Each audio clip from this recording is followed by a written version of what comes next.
L'histoire commence dans un grand hôpital moderne, puis se déplace à l'intérieur, au service de psychiatrie. Dans un bureau, une femme psychiatre demande à son jeune patient musclé de confirmer son étrange symptôme, il perçoit chaque être vivant comme un cochon. Le jeune homme se contente d'acquiescer. Surprise, la doctoresse se penche en avant, lui demandant s'il plaisante et s'il la voit comme un cochon. Avec une expression on ne peut plus sérieuse et des yeux brillants d'intensité, le patient confirme que c'est bien le cas. Le récit passe ensuite au point de vue du patient, montrant qu'il voit sa psychiatre non pas comme un être humain, mais comme un cochon anthropomorphe portant des lunettes, confirmant son incroyable état. Malgré son choc, la psychiatre note intérieurement à quel point il est beau. Décidant de tester son état, elle commence à déboutonner son chemisier, suggérant de vérifier ses fonctions corporelles. L'action prend le jeune homme complètement au dépourvu, le laissant les yeux écarquillés et en sueur. Se penchant plus près, sa chemise partiellement ouverte, elle demande d'une manière séductrice ce qu'il voit. Du point de vue du patient, la vue est grotesque. Non seulement sa tête est toujours celle d'un cochon, mais ses seins sont devenus de plus petites têtes de cochon rougissantes. En revanche, les pensées intérieures de la psychiatre révèlent sa vanité, trouvant impossible que quelqu'un d'aussi beau puisse être vu comme un cochon. Le patient se lève et répond sans détour, « Je vois deux cochons ». En entendant sa réponse littérale, l'attitude de la psychiatre passe de séductrice à horrifiée. Serrant sa chemise contre elle, elle recule, finalement convaincue de sa maladie mentale. Changeant de sujet, elle s'assoit à son bureau en tenant un modèle de colonne vertébrale humaine et l'informe qu'il a de graves problèmes de colonne vertébrale. Elle explique que sa colonne vertébrale est gravement déformée et tordue, comprimant son cerveau et ses nerfs optiques, émettant l'hypothèse que cela pourrait être la cause profonde de ses perceptions. Le jeune homme est stupéfait par cette révélation, ses yeux grands ouverts sous le choc. Le docteur explique gravement que la seule solution est une opération à haut risque pour réaligner sa colonne vertébrale, l'avertissant qu'un échec pourrait le laisser paralysé du cou jusqu'aux pieds. Le patient hoche la tête intensément, mais son attitude change soudainement. Il l'interrompt avec une expression froide et des yeux rouges brillants, tendant la main vers le modèle et demandant qu'on lui rende sa colonne vertébrale. La psychiatre est décontenancée, réalisant qu'il croit que le modèle est sa propre colonne vertébrale. Elle déplore intérieurement quel gâchis c'est qu'un homme aussi beau soit si délirant. Plus tard, on voit Y chuant dans un bus bondé tenant un rapport médical diagnostiquant une grave maladie mentale. La scène passe à son point de vue, montrant le bus rempli de personnes cochons anthropomorphes. Il réfléchit qu'il a toujours vu le monde de cette façon, spéculant que c'est parce que ses parents étaient des bouchers de porc. Il songe que cette condition n'affecte pas sa vie quotidienne, à l'exception majeure des rencontres amoureuses. Serrant son diagnostic, Y chuant pense à l'importance de la journée. C'est le jour où il va éveiller sa profession, et il espérait que sa maladie pourrait être guérie avant la cérémonie. Arrivant à la magnifique académie de Qingsheng, il voit une foule d'étudiants devant un énorme cristal bleuoyant. Il craint que sa maladie mentale puisse affecter négativement l'éveil, créant un énorme problème pour son avenir. Une voix féminine l'appelle, et une jeune femme aux longs cheveux bleus clairs s'approche, soulagée de le voir. Elle le gronde pour son retard et menace de le frapper pour plaisanter, serrant son poing. Du point de vue de Yeshuan, cette fille mignonne n'est qu'une autre personne cochon. Celle-ci avec des traits bleuâtres secouant ses poings de manière menaçante. Inconsciente, la fille se met en colère de façon comique, le secouant et exigeant de savoir s'il l'a entendu. Leur interaction est remarquée par un étudiant de passage qui appelle la fille Shuling et la taquine pour être amoureuse de Y. Un compagnon ajoute qu'ils sont des amoureux d'enfance qui vont probablement se marier bientôt. Embarrassé, Shuling leur crie dessus, puis dit à Y d'ignorer les commérages. De son point de vue, la fille cochon aux teintes bleues fait la même suggestion, et il accepte calmement. Une voix autoritaire retentit alors qu'un homme âgé devant le cristal annonce que la cérémonie va commencer, ordonnant aux étudiants de s'aligner. Il explique que l'éveil est basé sur leurs attributs fondamentaux comme la force, l'agilité et l'esprit, qu'ils ont perfectionnés à l'académie. Des attributs plus élevés améliorent la chance d'une profession avancée. Il souligne la gravité du moment car leur profession éveillée affectera toute leur vie, déclarant qu'une profession de combat avancée est une réalisation défiant le destin qui leur apporte la gloire ainsi qu'à l'académie. L'aîné ordonne au premier étudiant de placer sa main sur la plateforme. Un par un, les étudiants s'avancent. Un garçon musclé éveille un métallurgiste intermédiaire et a l'air déçu. Un autre éveille un guérisseur avancé, tandis qu'un troisième éveille un ingénieur junior et s'effondre de désespoir.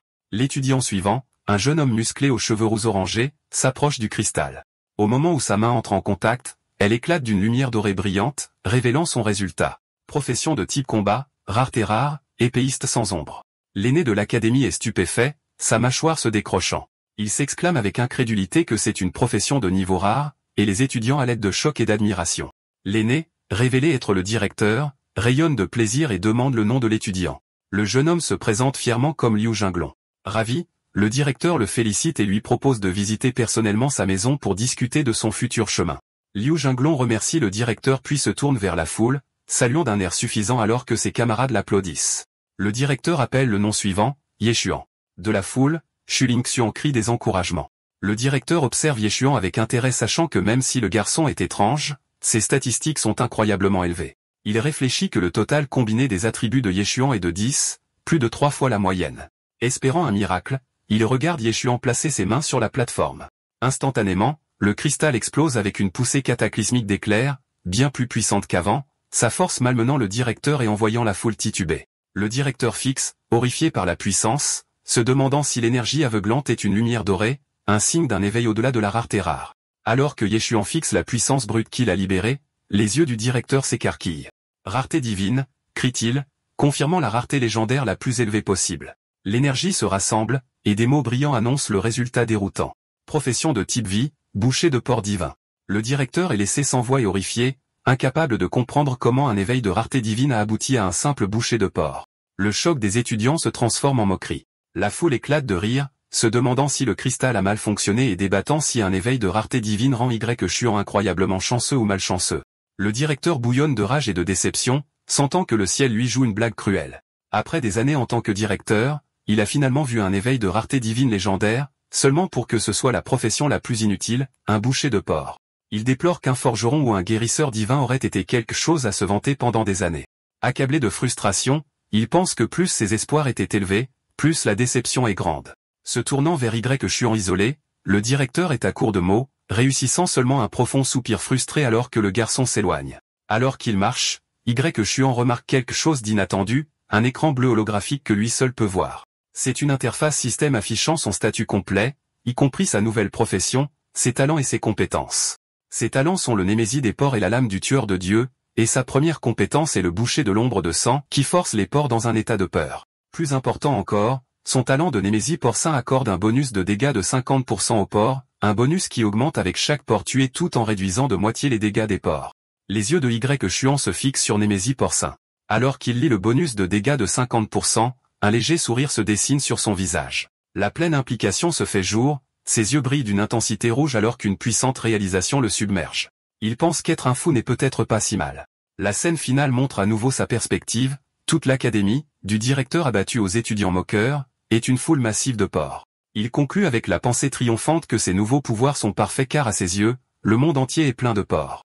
Alors que Ye-Xuan s'éloigne du cristal d'éveil, choquant toujours le directeur, ses camarades de classe commencent à se moquer de lui. Liu Jinglong et son ami rient ouvertement de lui. L'ami dit en se moquant qu'il s'attendait à un vrai dragon, pas à un boucher de porc, puis il loue Liu Jinglong comme le seul vrai dragon de l'académie. Liu Jinglong acquiesce avec suffisance. Au milieu des moqueries, Xu Lingxian s'approche pour soutenir Ye-Xuan. Elle lui tapote doucement la tête et lui dit que ça va aller. Elle essaie de trouver un bon côté, soulignant qu'en tant que boucher de porc de niveau divin, il suit les traces de son père. Pendant qu'elle le réconforte, d'autres étudiants regardent avec envie. Deux garçons pleurent, contrariés par l'incroyable chance de Ye-Xuan d'avoir éveillé une profession de niveau divin. Rouge, Xu Lingxian ajoute que son père et le père de Ye-Xuan seront contents de la nouvelle. Ye-Xuan se souvient que lui et Xu Lingxian sont voisins depuis qu'ils sont enfants. Un flashback montre leurs parents qui ont tous des emplois de type vie, essayant toujours de les caser ensemble. Leur conversation est interrompue lorsque le directeur qui s'est un peu calmé appelle le nom suivant, Xu Lingxian. C'est son tour. L'air nerveuse et excitée, elle se tourne vers Ye-Xuan et se demande si elle obtiendra la profession de tailleur de sa mère ou celle de vigneron de son père. Puis elle lui promet sincèrement que peu importe ce qu'elle réveille, elle restera toujours avec lui. Ye-Xuan est laissé sans voix par sa promesse. Prenant une profonde inspiration, Xu Lingxian marche nerveusement vers le cristal d'éveil et y place sa main. Au moment où elle le touche, un énorme pilier de lumière bleue glacée brillante jaillit dans le ciel, beaucoup plus puissant que tous les éveils précédents. Xu Lingxian est stupéfaite, ses yeux grands ouverts de choc devant la puissance. Le directeur est encore plus étonné qu'avant, son visage montrant une incrédulité totale. Il crie que c'est une profession légendaire, un niveau encore plus élevé que celui de Liu Jinglong. Alors que la lumière tourbillonne, le cristal montre son destin. Profession de type combat, l'arme légendaire, immortelle de l'épée de lame de neige. Le directeur n'arrive pas à y croire. Il est stupéfait qu'elle ait éveillé une profession de combat légendaire, d'autant plus que ses deux parents ont de simples emplois de type vie. Il décide que son éveil doit être le résultat d'une mutation très rare. Lorsque l'aura bleue de son nouveau pouvoir s'estompe, Xu Lingxian se tient avec confiance. Toute son attitude a changé. Le directeur, la voyant maintenant comme la meilleure étudiante de l'académie, s'approche d'elle avec un grand respect. Il promet que l'académie Qingqing lui apportera son soutien total pour tout ce dont elle a besoin. Avec un sourire gracieux, elle le remercie et quitte la plateforme, désormais une figure très puissante et importante.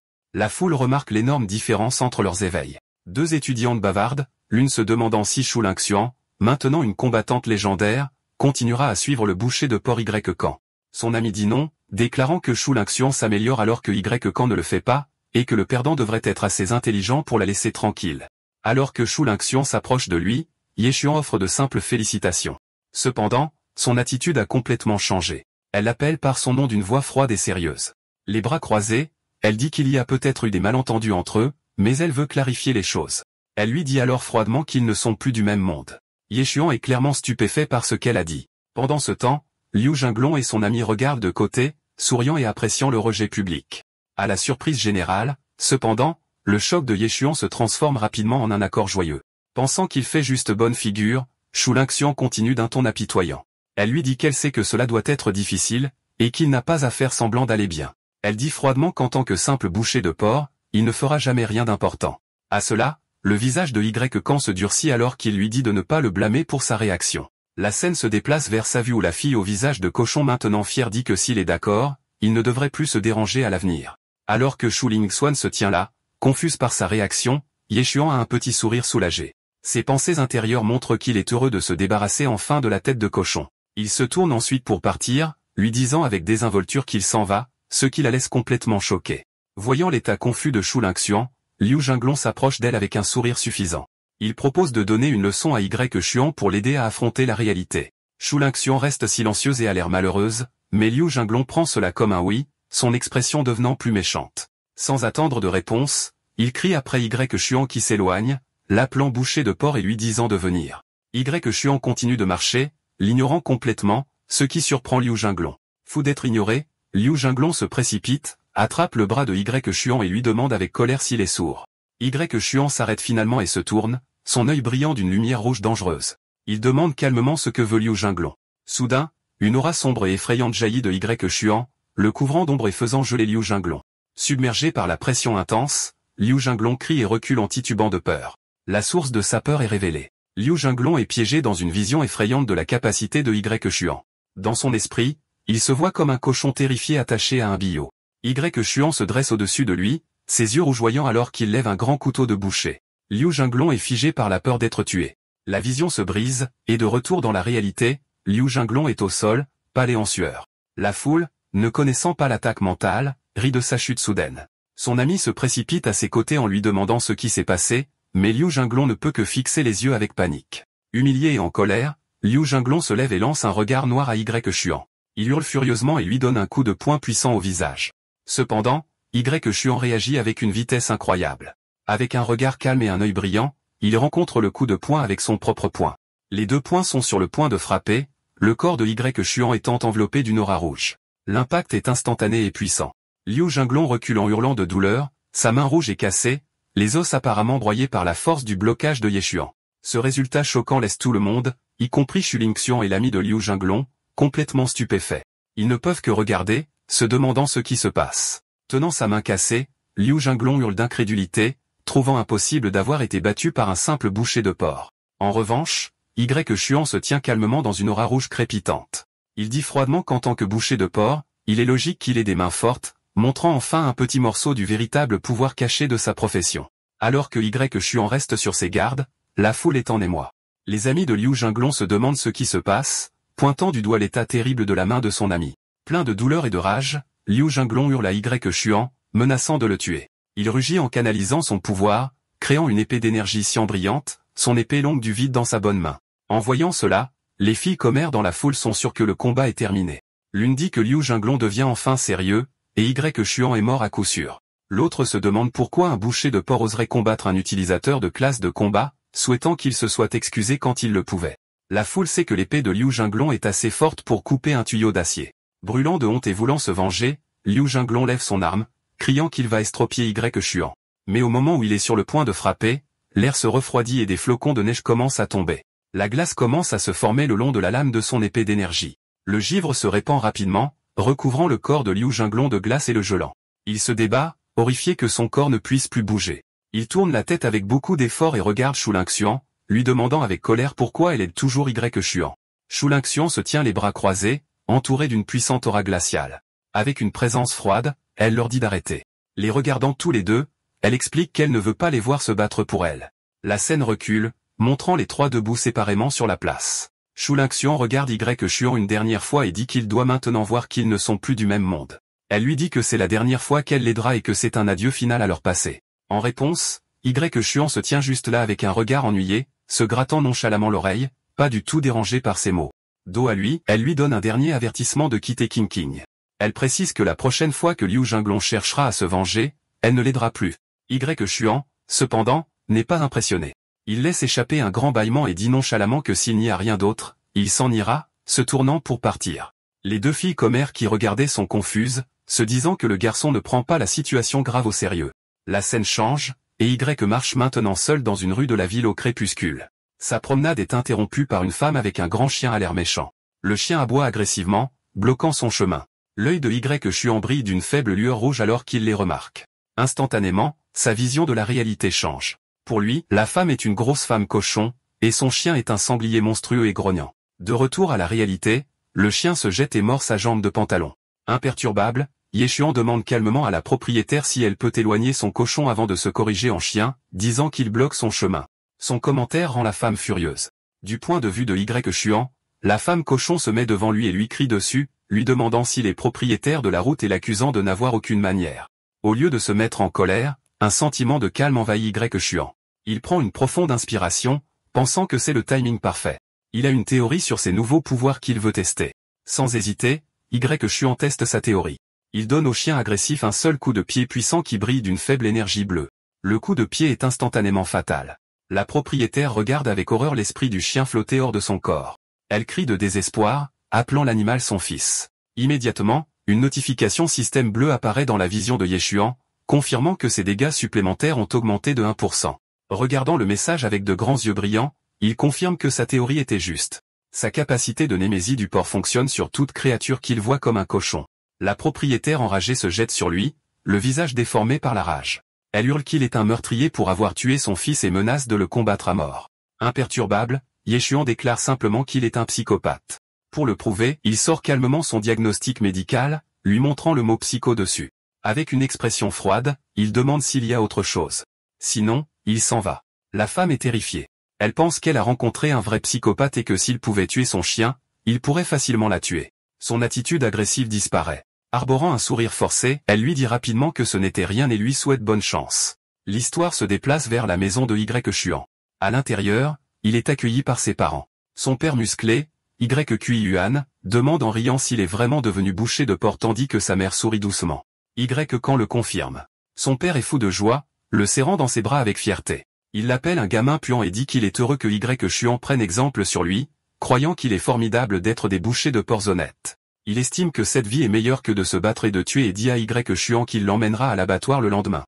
Plus tard dans la nuit, Xuan dort paisiblement dans son lit, portant une combinaison sur le thème du cochon. Pendant que la famille dort, une mystérieuse silhouette dans l'ombre avec un œil bleu brillant apparaît devant la maison. La silhouette apparaît à la fenêtre de la chambre de ses parents. La silhouette ombreuse dont le visage est enveloppé de bandages exprime son incrédulité que le fils de Ghost Cree soit un simple boucher de porc. Il demande ensuite au père de Xuan si le garçon est vraiment son fils. Dans l'obscurité, l'œil de Yuan s'ouvre brusquement. Il est réveillé et a l'air beaucoup plus coriace qu'avant. Il avertit la silhouette de ne plus déranger leur famille, menaçant d'être moins poli la prochaine fois. La silhouette sombre lui conseille de ne pas se fâcher. Il semble avoir confirmé ce qu'il était venu chercher, déclarant que puisque le fils n'est qu'un boucher de porc, l'organisation ne les dérangera plus. Sur ce, la mystérieuse silhouette disparaît dans l'obscurité. Le lendemain, Xuan emmène son fils à l'abattoir familial. La grande installation est bordée de carcasses de porc sur des crochets. Portant un tablier noir, Xuan suit son père avec un regard sérieux. Kan lui dit qu'un bon boucher de porc a besoin d'un bon couteau. Il conduit Kan à une vitrine spéciale contenant 3 grands couperets et encourage son fils à en choisir un. Kan regarde les couteaux et tend la main vers celui du milieu. Au moment où il le saisit, une notification bleue du système apparaît. Il est indiqué qu'un couteau à abattre les porcs a été sélectionné, et que son talent de tranchant divin est maintenant actif. Cette capacité lui donnera 0,1 point d'attribut gratuit pour chaque porc qu'il tuera avec ce couteau. Avec son fils armé, Xuan commence la première leçon. Il explique que la première étape consiste à apprendre à utiliser le couteau alors qu'une grosse carcasse de porc est hissée devant eux. Du point de vue de Xuan, l'animal mort ressemble à un sanglier monstrueux et grognant. Son père continue, lui disant de viser le point faible pour une mise à mort nette en un seul coup. Puis il recule et dit à Y-Chuan d'essayer. Suivant les instructions de son père, Y-Chuan balance son nouveau coup près. La lame brille d'une énergie rouge alors qu'elle tranche proprement à travers la carcasse du porc, décapitant le monstre dans sa vision en un seul mouvement. Une notification du système apparaît, confirmant la mise à mort d'un porc normal réfrigéré. Il lui indique que son niveau, ses dégâts bonus et ses points d'attributs gratuits ont tous augmenté. Son père, Y-Chuan, le félicite, mais note que la frappe n'était pas assez précise, lui conseillant de viser la prochaine artère carotide pour être plus efficace. Y-Chuan hoche simplement la tête. Son père pose une main sur son épaule, reconnaissant que l'abattage de porc doit sembler ennuyeux pour quelqu'un de son âge, mais c'est ainsi qu'ils gagnent leur vie. Cependant, l'expression de Y-Chuan est impatiente. Il montre un grand bac de carcasses et demande s'il peut toutes les abattre. Son père rit avec fierté de l'enthousiasme de son fils et accepte volontiers, offrant même les porcs appartenant à ses collègues pour s'entraîner. Ce qui suit est un montage d'abattage concentré. À chaque coup de son couteau rougeoyant, Ye-Chuan tue un autre porc, et de nouvelles notifications du système montrent que son niveau augmente rapidement de 2 à 4. À la fin de la journée, Ye-Chuan est assis dans l'abattoir silencieux à côté de 2 énormes piles de porcs abattus. Il regarde son écran de statut. Une dernière notification montre ses progrès. Il a tué 49 porcs, augmenté ses dégâts bonus à 100% et augmenté ses attributs principaux de 10 à 15. Il est maintenant un apprenti de niveau 5. Dans l'abattoir, les collègues de son père s'approchent, choqués. Un boucher demande à Y-Chuan si c'est son fils, disant avec incrédulité que le garçon semble accro à l'abattage de porcs et qu'il vient de terminer tout leur travail de la semaine. Y-Chuan glousse fièrement, pas surpris par le travail de son fils. Il dit fièrement que c'est normal parce que son fils est un divin boucher de porc. Pendant ce temps, Y-Chuan tient son nouveau couteau, réfléchissant à ses progrès. Il sent qu'il est devenu à l'aise avec l'arme et décide qu'il est temps de quitter l'abattoir et de voir ce que le monde extérieur a à offrir. Le lendemain, Y-Chuan, portant un sac à dos, est prêt à partir. Dans ce monde, les monstres dangereux sont courants. L'humanité vit dans une fédération divisée en 9 districts, et Kinkin City est à la périphérie du 5e district. Y-Chuan arrive à une porte de pierre massive avec des terres frontalières sculptées au-dessus, la sortie de la ville vers les régions sauvages dangereuses. Au moment où il est sur le point de passer, un garde de la ville l'arrête. Le garde l'avertit qu'avec une profession de type vie, il n'est autorisé à aller qu'à 1 kilomètre de la ville. Il insiste sur le fait que s'il voyage plus loin, sa vie sera en danger. Y-Chuan, l'air déterminé, hoche simplement la tête. Ignorant l'avertissement du garde, Y-Chuan s'aventure profondément dans la forêt sombre des terres frontalières. Alors qu'il marche, un bruissement dans les buissons attire son attention. Soudain, une petite créature verte avec un sourire méchant bondit de l'ombre avec un petit poignard, poussant un cri de guerre strident alors qu'elle se jette sur lui. Ye-Chuan identifie calmement le monstre comme un gobelin. Voyant une opportunité, les yeux de Y-Chuan brillent en rouge. Il décide de tester sa compétence de boucher d'ombre de sang.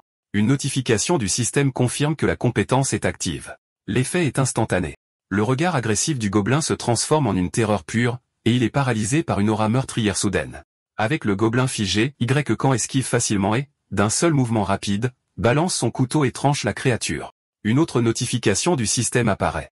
Il confirme la mise à mort d'un cochon gobelin réfrigéré, et tout comme avec les autres porcs, son niveau et ses dégâts bonus ont augmenté. Il réalise que plus le porc qu'il tue est fort, plus l'avantage est grand. Il se tient dans la forêt sombre en examinant son écran de statut lorsqu'il remarque quelque chose. Tout autour de lui dans les bois, des dizaines de paires d'yeux verts brillants sont apparus. Il se souvient d'un avertissement d'un ancien professeur. Si vous voyez un gobelin, cela signifie qu'un groupe entier vous a déjà marqué. Au lieu de montrer de la peur, Y-Chuan a l'air presque heureux. Avec son couteau prêt, il remarque qu'il est sur le point de passer au niveau supérieur et défie avec impatience les cochons gobelins d'attaquer. Avec des cris de bataille, les gobelins l'assaillent de tous les côtés. Ce qui suit n'est pas une lutte, mais une démonstration d'abattage magistral. Y-Chuan se déplace comme un tourbillon, son couteau brillant alors qu'il abat sans effort gobelin après gobelin. Bientôt, il ne reste plus qu'un gobelin, tremblant de terreur alors que le couperet de Y-Chuan est suspendu au-dessus de sa tête. Avec ses yeux brillants en rouge, Y-Chuan regarde la créature terrifiée avec un sourire sombre. Le dernier gobelin se tourne pour courir, mais il est trop tard. Ayant tué tout le groupe, Ye-Chuan suit leur piste et arrive bientôt à l'entrée d'une grande caverne sombre. Il se dit que ça doit être le nid de gobelins. Les sons de cris et de bataille résonnent bientôt de l'intérieur de la grotte. La scène à l'intérieur est une scène de carnage absolu. Le sol de la grotte est recouvert des cadavres de dizaines de gobelins tués. Ye-Chuan a anéanti tout le nid à lui seul. Il se tient calmement et regarde une nouvelle notification du système. L'écran indique que son niveau est passé à apprenti de rang 6. Ses attributs sont montés à 25, et ses dégâts bonus contre les ennemis cochons sont maintenant de plus 120%. Alors que Y Chuan se tient dans la grotte silencieuse des gobelins, un bruit étrange venant des profondeurs attire son attention. Il se tourne rapidement vers le son, qui semble provenir de derrière une barricade en bois grossière. Sans hésitation, Y donne un coup de pied puissant brisant les planches de bois. Sa silhouette est encadrée par une lueur rouge menaçante alors qu'il entre dans la zone nouvellement ouverte. À l'intérieur, il fait une découverte horrible. Une jeune femme aux cheveux blonds courts est attachée avec des cordes rouges. Elle a un bâillon dans la bouche et est terrifiée. Autour d'elle se trouvent deux petits bébés gobelins qui pleurent pour du lait. Les yeux de la femme captive sont remplis de larmes alors qu'elle regarde son potentiel sauveteur. Ses pensées sont un appel désespéré à l'aide. La jeune fille captive terrifiée tremble, attachée et bâillonnée au fond de la grotte des gobelins. Y s'approche d'elle et lève son couteau tueur de cochon rougeoyant. Pensant qu'il est une autre menace, la jeune fille ferme les yeux, implorant silencieusement pour sa vie. Dans un éclair de lumière rouge, Y Chuan balance sa lame. La lame se déplace selon un arc précis, non pas pour lui faire du mal, mais pour trancher ses cordes tout en tuant les deux bébés gobelins à côté d'elle. Libérée, mais choquée par l'action violente, la jeune fille hurle de terreur. Y Chuan s'accroupit et lui dit calmement d'arrêter de crier, l'informant que tous les gobelins sont maintenant morts.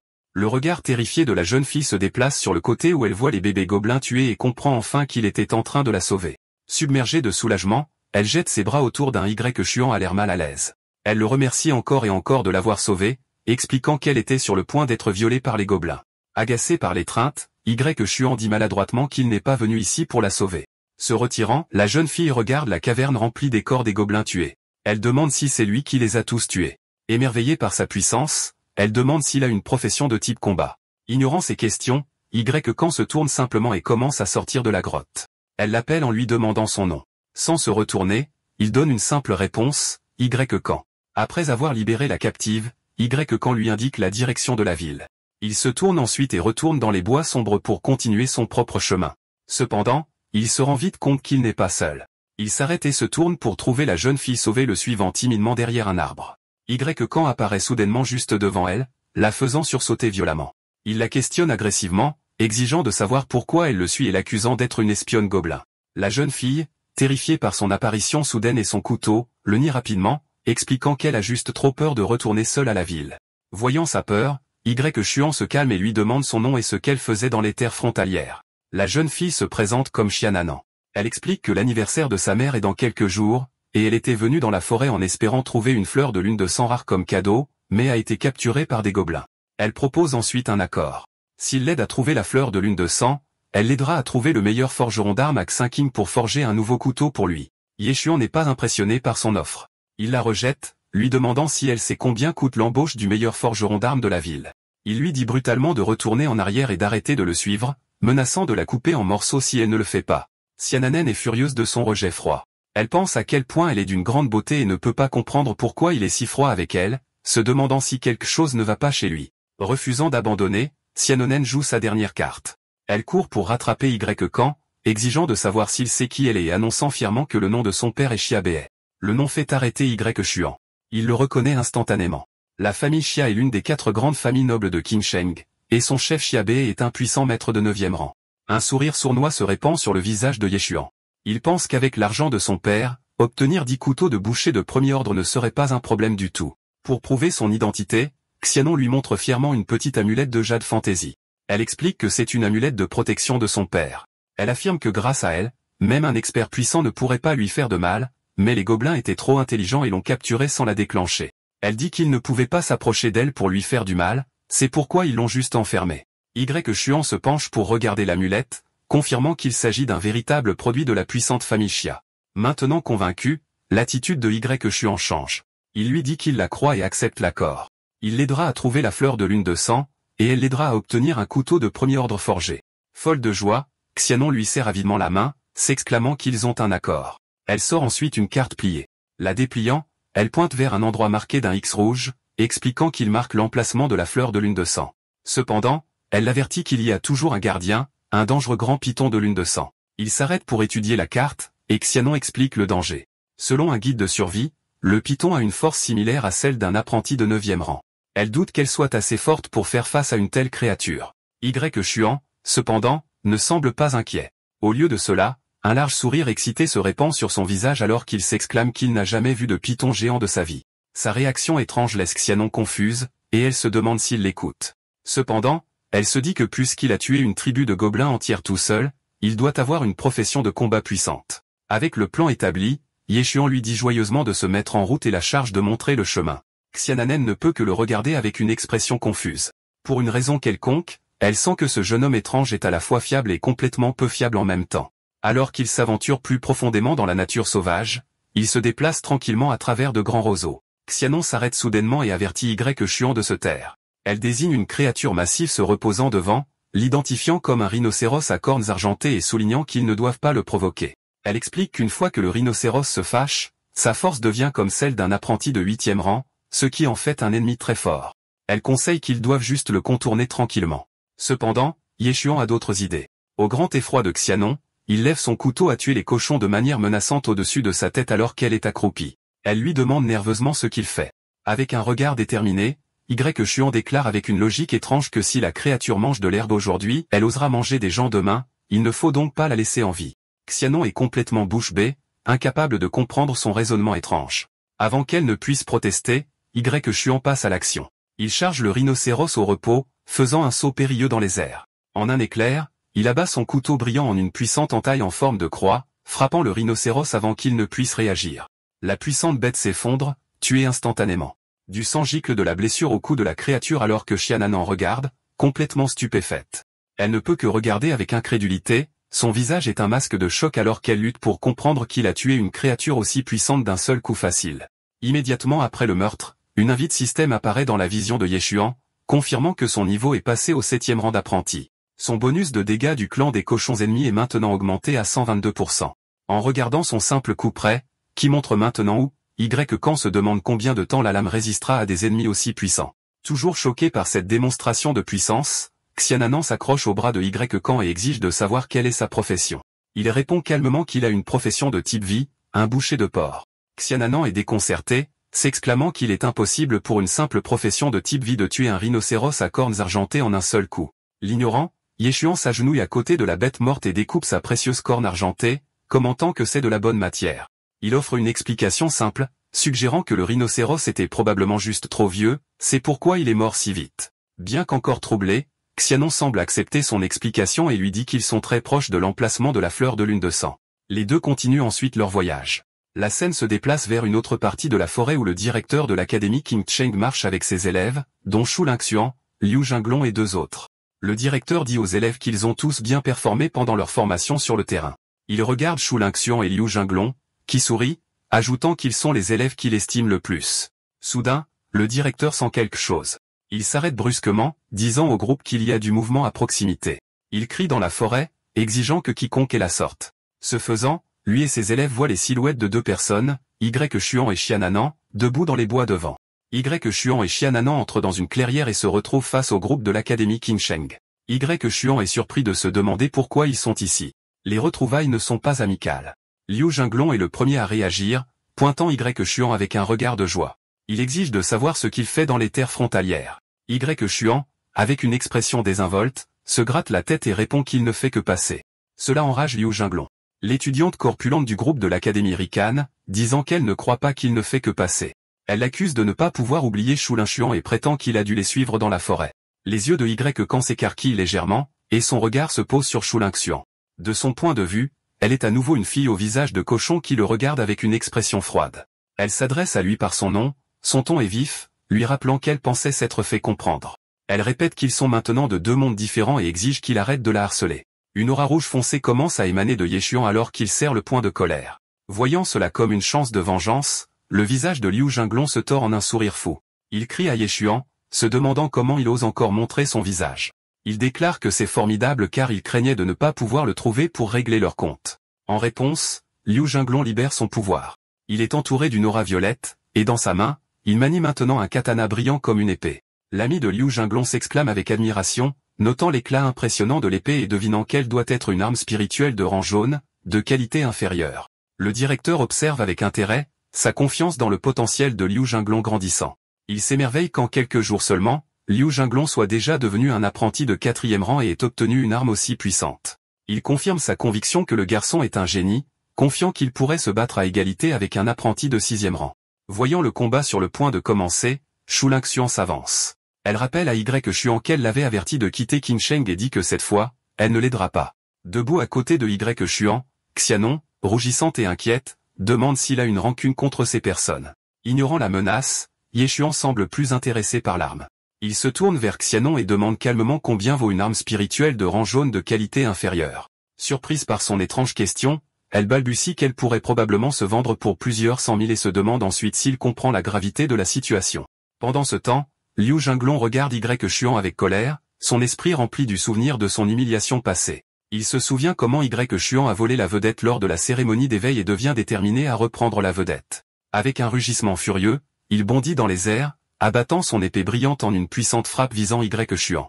Alors que la lame descend, Liu Jinglong est sûr que cette attaque montrera à Shu Lingxian sa vraie force. Mais au lieu d'esquiver, Y Xuan lève son simple couteau de boucher pour bloquer. Le directeur, Shu Lingxian et les autres élèves regardent avec choc, certains que c'est un geste suicidaire. Liu Jinglong met toute sa force derrière le coup, mais à sa surprise, le couteau ordinaire de Y Xuan arrête la puissante arme spirituelle. Des étincelles volent, mais la force est trop grande pour la simple lame, qui se brise. Voyant le couteau cassé, Liu Jinglong suppose qu'il a gagné et raille Y Xuan, jurant de faire en sorte qu'il ne puisse plus jamais abattre un cochon. Le directeur regarde avec une expression sombre, pensant qu'une lame ordinaire est aussi fragile que du papier devant une arme spirituelle. Cependant, le combat prend une tournure inattendue. Ye Xuan regarde le manche cassé dans sa main, puis le jette nonchalamment de côté. Il fait face au Liu Jinglong stupéfait et déclare calmement qu'il n'a pas besoin d'un couteau pour s'occuper de lui. Voyant la confiance de Ye Xuan, la colère de Liu Jinglong déborde. Il avertit Y Xuan de ne pas lui en vouloir d'être impoli, et avec un dernier cri pour qu'il meure, abat son arme spirituelle puissante de toutes ses forces. Cependant, Y Xuan est loin d'être sans défense. Son œil brille de puissance alors qu'il rencontre l'attaque, non pas avec une arme, mais avec son poing nu.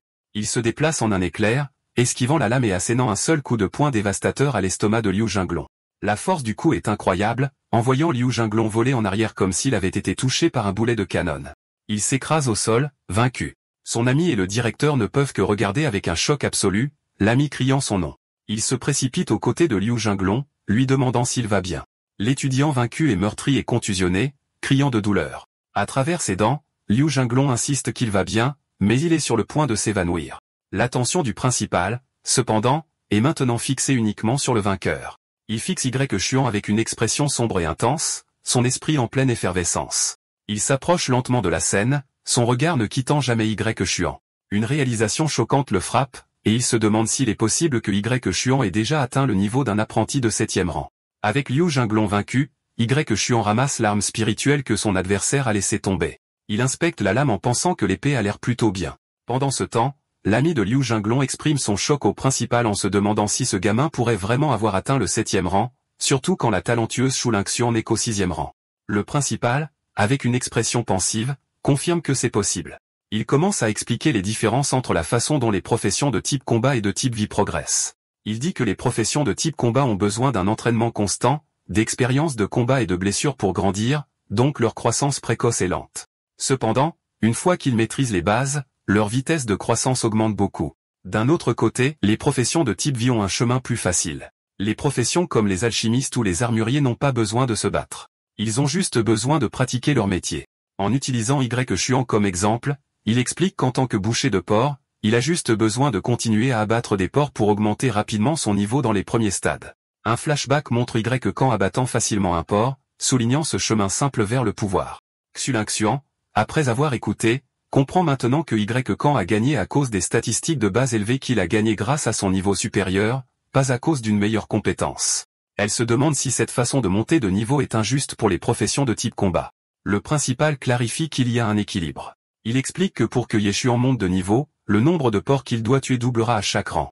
Au moment où il atteint un niveau élevé, le nombre requis sera énorme.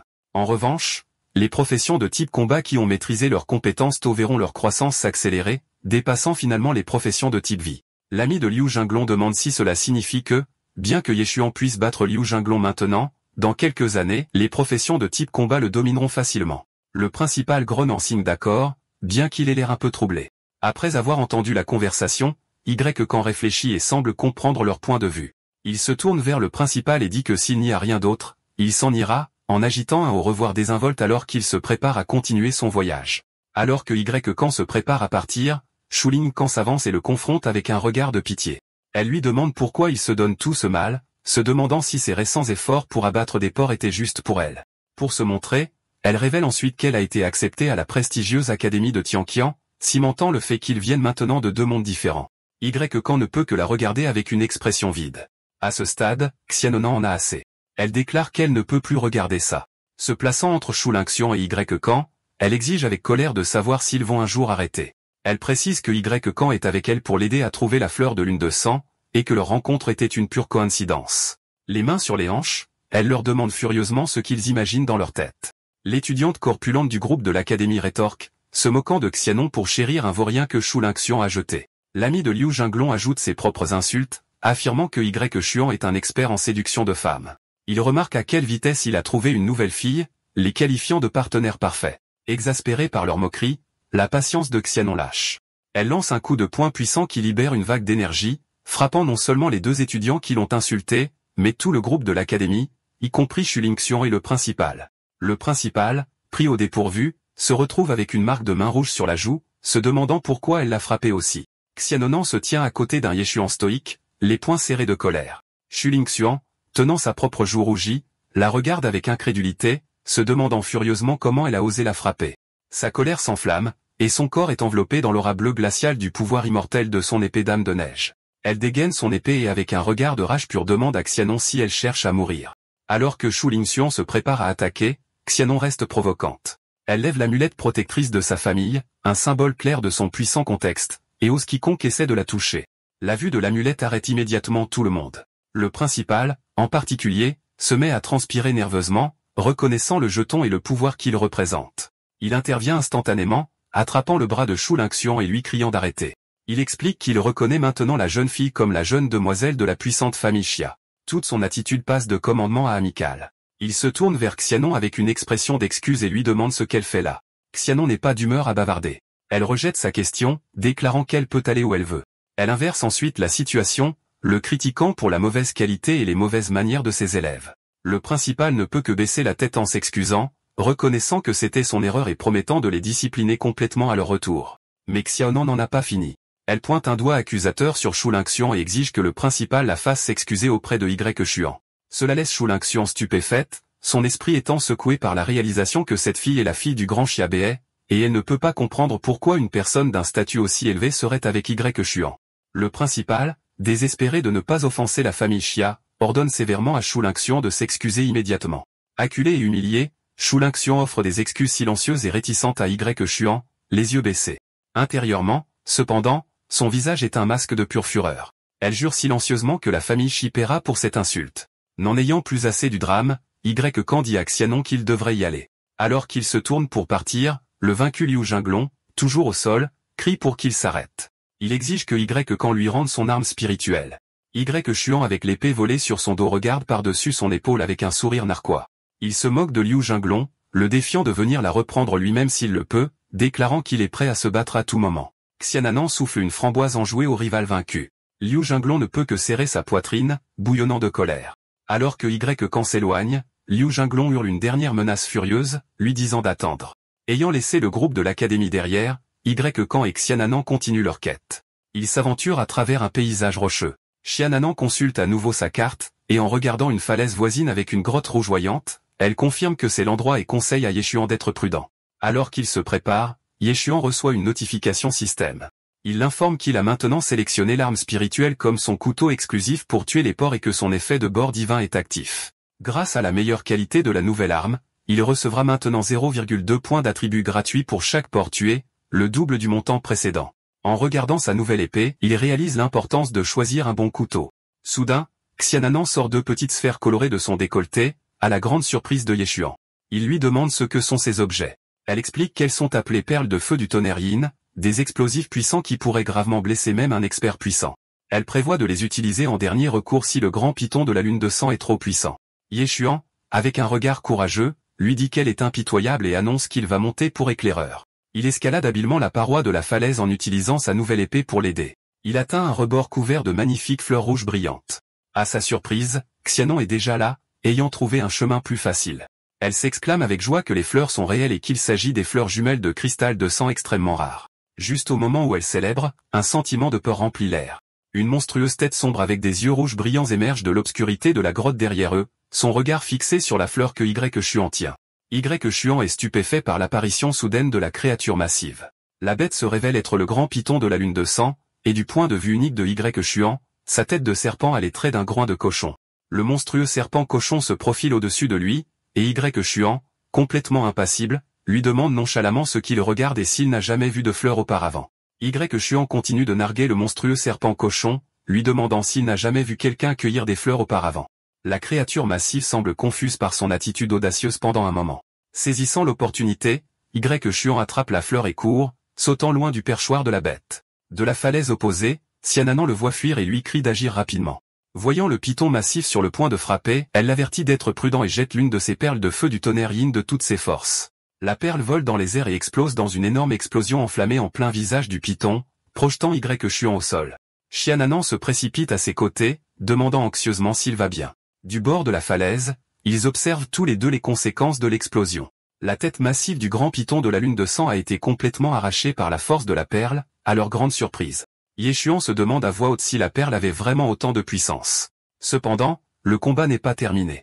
Le corps massif sans tête du python se redresse et frappe avec sa queue, la fouettant dans les airs avec une vitesse et une force incroyables. Mais sa tête ayant disparu, l'attaque est sauvage et les manque complètement. Le danger immédiat étant passé, Y-Chuan tend nonchalamment la fleur jumelle de cristal de sang et dit à Xian'an de la prendre. Son visage s'illumine d'une joie pure alors qu'elle accepte la précieuse fleur brillante. Après l'excitation, Y-Chuan lui demande à quoi sert la fleur. Xian'an explique que la fleur jumelle de cristal de sang est une version mutée de la fleur de lune de neige. Alors que la fleur ordinaire ne peut que ralentir le vieillissement, la fleur jumelle de cristal de sang peut accorder la jeunesse éternelle. Elle dit qu'il n'y a aucune femme au monde qui ne voudrait pas un tel trésor. Y-Chuan écoute attentivement et avec un nouveau sens du but, s'agenouille et saisit son épée. Il réalise que si la fleur a un tel effet, sa propre mère l'aimerait sûrement aussi. Alors que Ye-Chuan s'éloigne vers une autre falaise, Xian'an observe avec une expression pleine d'espoir. Elle croit qu'il va chercher la deuxième fleur jumelle de cristal de sang comme cadeau pour elle, pensant en elle-même qu'il a enfin compris l'allusion. Cependant, au lieu de la lui donner, Ye-Chuan place soigneusement la fleur dans son sac à dos. Leur moment de succès est brisé par un rugissement assourdissant. Ils se tournent pour voir un spectacle horrible, la lune de sang. Le grand python n'a pas été vaincu, et sa tête coupée se régénère rapidement sous leurs yeux. Xian'an est complètement choqué, réalisant que la bête a survécu à la puissante perle de feu du tonnerre. Elle se dit que sa puissance doit être immense au sommet d'un apprenti de 9e rang. Face au monstre régénéré, Y-Chuan se tourne vers Xian'an et lui demande si elle a d'autres perles explosives. Elle lui répond en panique, expliquant que son père ne lui a donné qu'une seule paire. Le python entièrement régénéré se profile maintenant au-dessus de Y-Chuan, ses yeux rouges brûlant de rage. Impassible, Y-Chuan décide d'utiliser sa compétence spéciale, activant sa capacité de boucher de l'ombre de sang. L'aura induisant la peur projette son image dans les yeux du python, ce qui fait que la bête massive se fiche de terreur pendant un moment. Le python recule de l'attaque mentale et écrase sa puissante queue là où il se tenait. Réfléchissant rapidement, Ye-Chuan attrape Xian'an et saute en sécurité sur un autre rebord. Il la gronde ensuite, exigeant de savoir pourquoi elle se tenait juste là et ne courait pas. Xian'an, rougissante, explique qu'elle l'attendait, croyant qu'il avait risqué sa vie pour obtenir la deuxième fleur pour elle. Ye-Chuan se tourne vers elle avec une expression impassible et précise brutalement que la fleur est un cadeau pour sa mère. La révélation brise son hypothèse romantique, et son visage se tord de frustration. S'étant remis de l'attaque mentale, le grand python de la lune de sang tourne son œil rouge brillant vers sa proie. Avec un rugissement terrifiant, il se jette en avant, ses mâchoires massives grandes ouvertes. Ye-Chuan attrape la main de Xian'an et essaie de courir, mais il réalise qu'il est trop tard. Il jure intérieurement, trouvant pénible d'être accablé par une autre personne dans une situation aussi dangereuse. Dans une décision en une fraction de seconde, il pousse Xian'an hors du chemin, la mettant en sécurité alors qu'il est avalé entier par la bête massive. Le python claque ses mâchoires avec un fracas assourdissant. Xian'an se relève en titubant, criant le nom de Y-Chuan avec horreur. Elle se tient paralysée de peur alors que le python massif se profile au-dessus d'elle. Elle appelle Ye-Chuan, le suppliant de sortir. Le python se déplace pour l'attaquer ensuite, ses mâchoires s'ouvrant pour l'avaler également. Mais juste au moment où il est sur le point de frapper, quelque chose se passe à l'intérieur de la bête. Une lumière rouge brillante et éclatante brille de l'intérieur de la gorge du python alors qu'une lame tranche de l'intérieur. Le monstre recule d'agonie, son corps se tordant alors qu'il est déchiré de l'intérieur. Dans une explosion sanglante, le corps du python est déchiré, et Ye-Chuan émerge couvert du sang de la créature, s'étant littéralement frayé un chemin à l'extérieur en boucherie. Il se tient au milieu des restes sanglants et demande nonchalamment à Xian'an si elle l'appelait. Submergée de soulagement, elle se précipite et l'entoure de ses bras dans une étreinte serrée, s'exclamant combien elle est heureuse qu'il aille bien. Elle remarque brutalement qu'il pue et qu'il a failli être déféqué par le python. Cela la fait reculer, se couvrant le nez avec dégoût. Une notification du système apparaît alors confirmant la mort du cochon spécial. Son niveau a augmenté de 80% massif, le faisant passer au 8e rang.